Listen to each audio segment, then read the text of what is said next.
January 13, 1951. Eastern ridges above the Pongchon Valley, Central Korea. The cold is not weather anymore, it is a weapon. Chinese commanders stand motionless in the darkness, frost climbing their collars, breath cracking the air like glass. Below them, the black spine of Raven Hill cuts across the valley, a narrow mountain saddle controlling the only road south. They have waited 3 nights for this moment. 1,000 men, 2 battalions of the 180th Division, against fewer than 200 Americans. The officers are calm, confident, almost bored. They have seen this before, at Kunuri, at Chorwan, at a dozen frozen ridgelines where American units broke once the whistles screamed and the darkness came alive. Numbers always win at night. Cold always finishes the rest. The intelligence is perfect. Undermanned position, mixed replacements, poor entrenchments, no armor support. Raven Hill is held by Charlie Company, 31st Infantry Regiment. Mostly reservists, a few veterans, too spread out, too tired, too cold. The equation is merciless. Break the hill, sever the road, collapse the division behind it. By dawn, the valley will be a trap. And traps in Winter Korea have only one ending. The battalion commander checks his pocket watch. UR 1:58 a.m. He has fought Americans before. He knows the pattern. They hesitate when the sound begins. They fire too high when fear takes over. They retreat when the night swallows their leaders. His men are veterans of the Yalu Crossing, survivors of hunger marches and frostbite, and artillery that fell like rain. They were promised this land would be theirs once the foreigners were pushed into the sea. Tonight is another step toward that promise. The temperature has fallen to -25 Fahrenheit. Metal burns skin. Oil freezes in weapons. Men sleep wrapped in whatever they have left. The commander smiles thinly. The Americans will be huddled together, boots stiff as boards, fingers useless, fear already working for China. The assault elements crawl forward. 400 meters, 300, 100. The hill is quiet, too quiet. Charlie Company's perimeter is a broken crescent of foxholes chipped into rock too hard to dig properly. The men have been awake for nearly 40 hours. Most haven't eaten anything warm in 2 days. This is exactly how doctrine says defenders die. The Chinese officers signal silence. Close combat is coming. Numbers erase training. Shock erases discipline. Cold erases mercy. Somewhere on Raven Hill, inside a canvas tent stitched together with frost, Private First Class Daniel Mercer sleeps in his undershirt. His uniform is frozen so stiff it stands by itself in the corner. Mercer is 22, born in rural Pennsylvania coal country. Broad shoulders, thick hands, a lifetime of cold mornings before dawn. The Chinese do not know his name. They do not know he hunted deer barefoot in snow as a boy. They do not know he fires by instinct, not thought. They do not know hunger taught him how to ignore pain. They do not know the hill picked the wrong man to wake up tonight. The battalion commander raises his hand. A whistle pierces the air. Then another. Then dozens. The night explodes. The sound rolls down the slope like a scream pulled from the earth itself. Bugles and whistles shred the silence.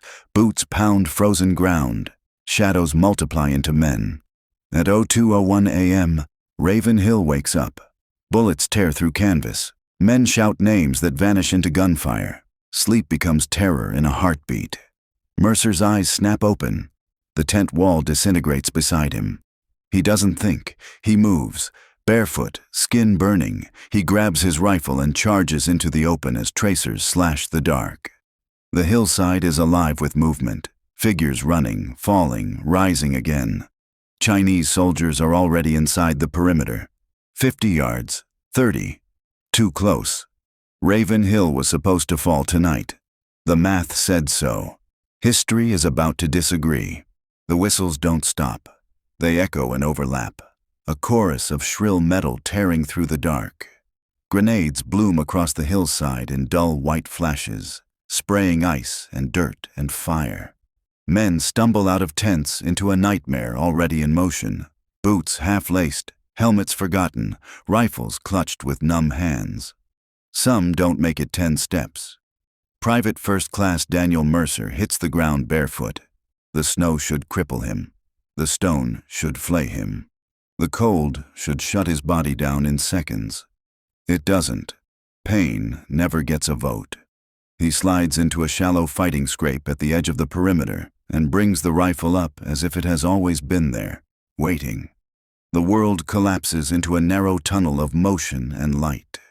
A shape moves, the Garand cracks, the shape falls, another follows, then another. The rifle bucks and settles, each shot clean, each cycle smooth.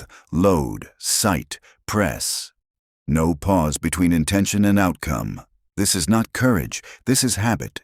He shoots the way he learned as a boy, breath slow, body still, instinct guiding steel. Cold Pennsylvania dawns, rabbit tracks in snow. His father's voice. Don't think, feel it. Someone appears beside him. Private Alan Rhodes, his tent mate, pale and silent, feeding clips into Mercer's hands without a word. They don't look at each other. Words would waste oxygen. The attackers keep coming. Mercer's feet are split and bleeding on frozen rock. He never looks down. His hands move faster than thought. Every target that crosses his sight line disappears. Human wave tactics depend on panic. They depend on defenders losing cohesion, firing blind, retreating when noise becomes terror. They depend on fear doing the work. Fear never arrives. Instead, the advancing ranks hit a pocket of precision that shouldn't exist in chaos like this. Men drop in clean intervals, stumble, fall, pile up. The advance hesitates, then surges again. They have no other choice. Mercer adjusts his position by inches, widening his arc, overlapping fields of fire that should require a full squad. The rifle's barrel glows faintly red, a dull ember in the dark. In warmer air, it would burn his hands raw. Here, the cold protects him. Every 8th round, the clip ejects with a sharp metallic snap. His hands are already moving. Reload without sight, chamber without thought. Black shapes arc through the dark. Grenades. He tracks them mid-flight. One shot, then another. Explosions detonate short, spraying fragments harmlessly overhead. Chinese soldiers duck instinctively and die for it. The wave breaks. Squads try to slide left, then right, seeking a gap. Mercer pivots with them, stitching fire across the slope. What should be a weak point becomes an anchor. Behind the assault line, a Chinese battalion commander watches his plan unravel. One section of the perimeter will not collapse. He commits more men. They vanish. He commits reserves. They vanish too. The cold deepens. The firing never stops. Hours bleed together. The sky shifts from black to blue-black to a bruised gray. The temperature drops even further. Breath freezes on scarves. Blood stiffens where it spills. By dawn, Raven Hill still stands. When the Chinese officers finally walk the slope, daylight reveals what darkness concealed. Bodies lie stacked in unnatural patterns. Lines, clusters, arcs that trace fields of fire. This is not the scatter of panic. This is geometry. They count, then count again. 70 dead in one sector, nearly 100 more in the adjacent arc. Over 100 bodies within 50 meters of where a single tent once stood. Shell casings litter the ground, spaced, deliberate. Not machine gun fire, rifle fire, one position, one rifle, one man. The numbers refuse to align with doctrine. Raven Hill was supposed to fall. Instead, it became a ledger, and the accounting was merciless. They spread the cartridge cases across a poncho. 36 distinct head stamps. 3006 Springfield. Standard issue, nothing special. A semi-automatic rifle. 8-round clips. One weapon. The Chinese battalion commander stares at the brass until his vision blurs. His hands tremble, not from cold, not from exhaustion, but from the arithmetic tearing itself apart in his mind. This is not how war is supposed to function. His intelligence brief had been clear. Raven Hill was held by a second-line company. Replacements. Men rushed forward with minimal training. Soldiers whose confidence collapsed under sustained pressure. That model had worked everywhere else. It had worked at Chorwan. It had worked at Kapyong's outer ridges. It had worked every time fear arrived before fire discipline. But something on Raven Hill refused to cooperate. Someone killed over 100 men in less than half a night. Not with a machine gun, not with artillery, not with support, with a rifle. Below the hill, survivors crouch in shell holes waiting for evacuation. Their eyes are empty, unfocused. These are not men who fled combat. These are men who watched certainty die. Doctrine teaches that numbers are decisive, that psychological pressure overwhelms defenders before physical destruction is required. Show the enemy infinity, and his will collapses. But infinity met something else here, something fixed. A wounded soldier whispers his account to an interpreter. His voice shakes. He keeps glancing uphill. The American was enormous. Bare feet on stone, a rifle that never rested. He says grenades exploded before landing, that the muzzle flash never paused, that men fell faster than they could advance. Others nod. They do not argue details. They argue only over how long it lasted. The officers climb to the fighting position. It is smaller than expected. A shallow scrape blasted into rock. Frozen mud churned by constant movement. Empty bandoliers piled chest high. Brass scattered like spilled grain. The ground tells a story. Pivot points, firing arcs, overlapping sectors created by a single set of boots. Blood stains the stone. Not all of it Chinese. The defender bled here too. He just never stopped. This is not in the manuals. Chinese propaganda insists Americans are comfortable soldiers, dependent on warmth, dependent on supply, fragile once conditions deteriorate, that when surrounded, they choose survival over resistance. That myth died on Raven Hill.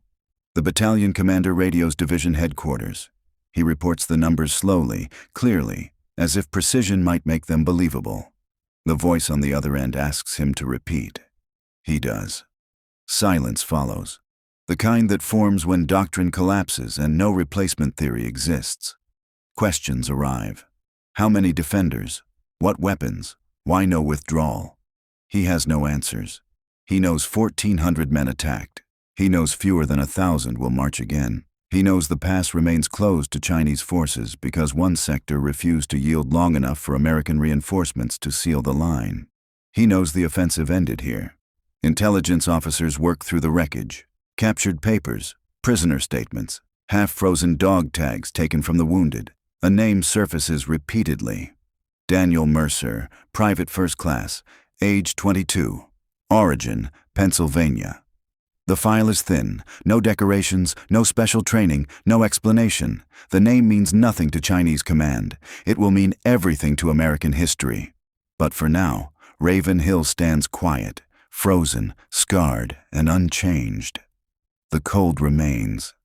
The pass remains closed. And somewhere inside the math of war, a footnote has been carved in blood. Sometimes, numbers fail. They want to understand the mechanics. Angles, timing, probability. But mechanics are useless without context. The survivors don't debate tactics. They whisper a name, because the name explains everything doctrine cannot. Hector Caffarata did not arrive on Fox Hill by accident. He was assembled. Born in 1929 in Boonton, New Jersey, into a poverty that allowed no margin for weakness. This was not romantic hardship. This was the kind that punishes hesitation and buries the careless. His childhood was labor. His education was endurance. The farm didn't reward effort, it demanded it. Hay bales didn't care if you were tired. Livestock didn't pause because your hands cracked and bled. Winter didn't negotiate. He learned early that discomfort was not a signal to stop. It was background noise. Hunting fed the family. Missing meant empty plates. Ammunition cost money they didn't have. Every trigger pull carried consequence. Over time, precision stopped being a skill and became reflex. He didn't aim. He aligned intention with motion. Cold stopped being pain long before Korea. It became familiar. By the time the Marine Corps issued him a rifle, it felt redundant. He already knew how to survive environments that punished the unprepared. Training added structure, not ability. When Fox Company took him in, the veterans clocked his size immediately. 6'3", thick through the shoulders, built like a man who'd been lifting weight his entire life without calling it exercise. They didn't know what to make of him. On November 27th, when the perimeter closed and the whistles began, the war finally intersected perfectly with the man. Everything converged. The barefoot charge into the dark, the firing without pause, the hours that blurred into motion and recoil and reload. This wasn't transformation. This was revelation. The Chinese assault broke against something they couldn't measure because it wasn't trained. It was grown. Then came the grenade. It bounced once, rolled, came to rest in the shallow fighting hole where wounded Marines lay tangled in blankets and blood and frozen limbs. Men who couldn't move fast enough. Men who saw it and knew. There was no time for orders. No time for heroism. Only calculation, distance, fuse length, blast radius. Cafferata moved before fear could arrive. He lunged, not forward, down. He grabbed the grenade and hurled it out of the hole with everything his body had left. It detonated mid-air, close enough to tear into him, far enough to spare the men behind. The blast slammed him against rock. Fragments shredded flesh. Concussion stole the world. When the smoke cleared, he was still alive, barely. His body torn, blood freezing as it flowed. He collapsed where he stood, finally out of motion after hours of refusing stillness. The hill held. Reinforcements arrived to find a battlefield that looked impossible. One sector annihilated. One man broken on the ground, unconscious, soaked in blood that wasn't all his. They thought he was dead. He wasn't. Later, long after the firing stopped, men would try to explain what they'd seen. Some would call it bravery, others madness. A few would insist no single man could have done this. They were wrong. He didn't do it because he was fearless. He did it because fear had never been allowed to run his life. Cold didn't stop him. Pain didn't command him. Numbers didn't impress him. Those were problems. And problems were meant to be worked through. Fox Hill didn't fall because the depression had already taught one man how not to break. His fingers close around the grenade. The metal is so cold it feels hot. A searing, biting burn that registers for a fraction of a second before instinct takes over. Or maybe that sensation isn't temperature at all. Maybe it's understanding. Every reflex tells him to throw. Away from the hole, away from the wounded, back toward the shadows where it came from. His arm draws back. Then the world detonates. The explosion is not sound or light. It is pressure, instantaneous and absolute. The night collapses inward. Shrapnel scythes through flesh. Bone gives way. His right hand disintegrates into something unrecognizable. For a heartbeat, there is nothing. Then pain arrives like a tidal wave. Blood erupts in dark arcs under flickering muzzle flashes. Fragments rip into his cheek, his shoulder, his chest. He is thrown backward, slammed into frozen stone hard enough to steal breath and time. This is the point where bodies quit. Shock should shut him down. Blood loss should pull the plug. The nervous system should flip the switch to unconsciousness. It doesn't. He looks down. His right hand is gone as a hand. Tendons shredded. Fingers hanging useless, red and ruined. His rifle lies a foot away in the snow. He reaches for it with his left. The M1 is heavy, awkward, never meant to be run one-handed. He drags it in, wedges the stock against his ribs, works the bolt with fingers already slick with blood. The rifle still answers. So does the enemy. The Marines in the hole stare at him like they're witnessing a malfunction in reality. They watched the grenade explode, watched him fall, watched him rise again. A man who should be dying chambers another round. Ping, reload, fire. Benson grabs his web gear, screaming at him to fall back, to let the corpsmen take over. Cafferata shakes him off without looking. Leaving means the gap opens. The gap opening means the hill collapses. The hill collapsing means annihilation. So he stays. His shooting isn't clean anymore. It can't be. He fires by brute alignment, by violence forced into shape. At this range, it's enough. Men fall. Others hesitate. Blood pours down his arm, freezes in dark rivulets along the stock. Pain is everywhere, deep, grinding, consuming. But his mind locks it outside the door. Pain is information, not instruction. The Chinese see it. The same muzzle flash, the same position, the same man. They know he took the grenade. They heard it explode.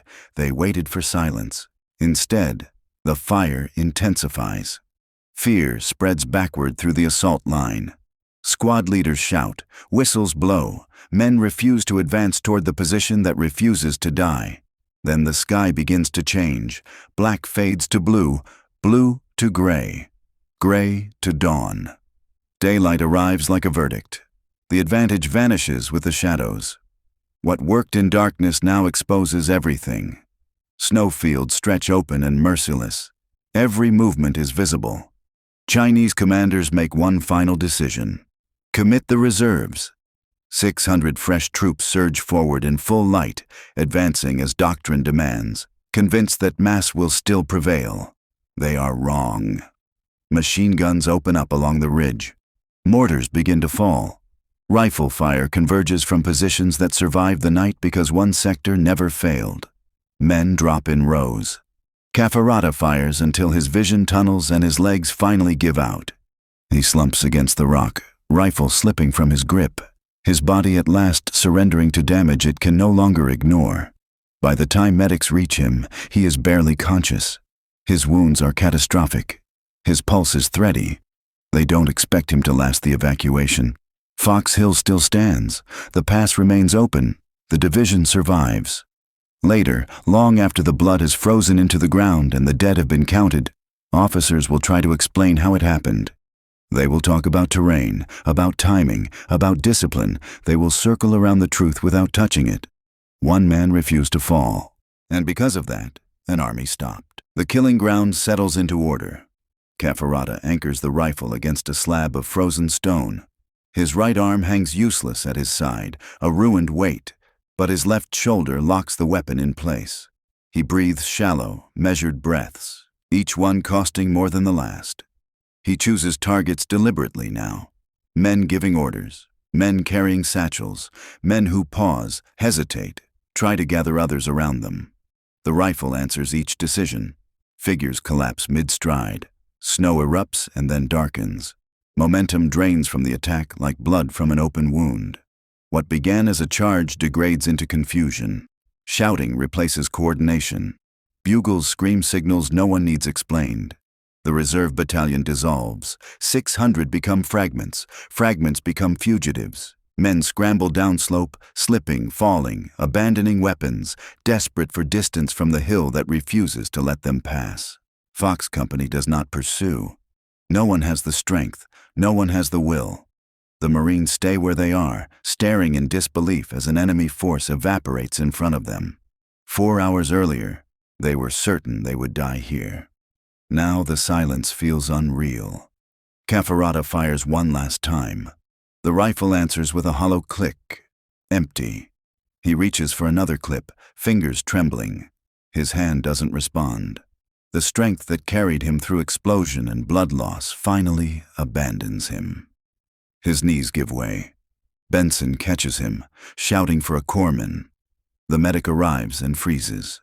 He takes in the destruction without speaking. The hand that is no longer a hand, the torn flesh, the embedded fragments, the blackened feet. Injuries that should belong to multiple bodies. He reaches for morphine. Cafarata shakes his head weakly, pushing the injector aside. They might come back. The corpsman ignores him and presses the needle home. The pain loosens its grip. The world softens at the edges. The battle ends not with celebration, but with quiet so heavy it feels physical. Wind whispers across the ridgeline. Men breathe. That's all. Fox Company still holds. The pass remains open. Down the slope, Marines move carefully, counting without speaking. 70 bodies near the rock, 90 closer to the wire. Over 100 scattered where the snow has been churned into something unrecognizable. No one cheers. They understand what those numbers mean. Hours later, as the sun climbs higher, stretchers arrive. Cafferata is lifted carefully, wrapped against the cold that finally begins to reach him. His eyes flutter open once. He doesn't ask what happened. He already knows. Fox Hill didn't fall. And because it didn't, thousands of men further south will live. That is enough. They stop counting because counting no longer makes sense. The dead are not scattered. They are arranged by consequence, piled where momentum died, frozen where intent failed. The snow is no longer white. It is layered, patterned, marked in ways no report can translate. One position, one defender for most of the night. Captain William Barber stands over what remains of the fighting hole. He fought on Pacific Islands where courage came in waves, men advancing together, dying together. He has commanded under artillery, under air attack, under everything war could throw. He has never seen this. He doesn't speak at first. He just looks. At the ground chewed apart by bullets. At brass packed into the mud like gravel. At blood that soaked deep enough to stain frozen earth. This is not chaos. This is intent made visible. Someone finishes counting the clips. 47. They do the math quietly. No exaggeration, no theater. Just arithmetic rooted in physical evidence. Hundreds of rounds fired. Hundreds of deliberate trigger pulls. No wasted motion. Barber walks the slope. The bodies tell the story better than witnesses ever could. Entry wounds where training says they should be. Head, chest, neck. Shots placed with care under conditions that should have made care impossible. This wasn't blind fire. This was work. The closest body lies 7 meters from the position. 7. That is not a defensive perimeter. That is refusal. Some of the fallen carry multiple wounds. Confirmation shots fired into men already collapsing. Others show fragmentation patterns that defy explanation until someone points skyward and says quietly, "Grenades. Shot. In flight." Benson speaks when asked. His voice is steady until it isn't. He describes a man emerging barefoot into gunfire, a man who never stopped moving, never stopped firing. He describes the grenade, the catch, the explosion, the moment the night should have ended, and then the impossible continuation. The corpsman delivers his report like a sentence. Right hand destroyed, severe blood loss, multiple shrapnel wounds, frostbite bordering on gangrene, shock severe enough to end most men. Cafferata fought on anyway. For nearly an hour. Medicine has no explanation. Physiology offers none. There are no charts for this, no precedent, only outcome. Division intelligence finishes its assessment days later. The enemy offensive collapsed here, not slowed, not delayed, broken, over 500 killed, hundreds more wounded, a division rendered combat ineffective, one company held, and within that company, one position accounts for a confirmed 100 dead. Confirmed means bodies counted by hand, no estimates, no inflation, no myth-making, just fact. The citation writers struggle. Adjectives feel dishonest, superhuman feels lazy, indomitable feels small. They strip it down to actions because actions cannot be argued with. Held ground, saved wounded, continued fighting after catastrophic injury. When Hector Cafferata finally wakes in a hospital far from the snow, he doesn't ask what he did. He asks if the line held. They tell him it did. That is enough. Years later, when the medal is placed around his neck, the words echo through the room. Cameras click. Applause rises. He stands awkwardly, uncomfortable with attention, missing a hand that never came home with him. The medal is gold. But the real monument is still on that hill, in frozen earth, in stained snow. In the space where numbers stopped working, Fox Hill remains where it always was. And somewhere beneath the thawing ground, the story waits. Silent proof that once, when doctrine failed and mathematics collapsed, one man stood where an army expected weakness and found none.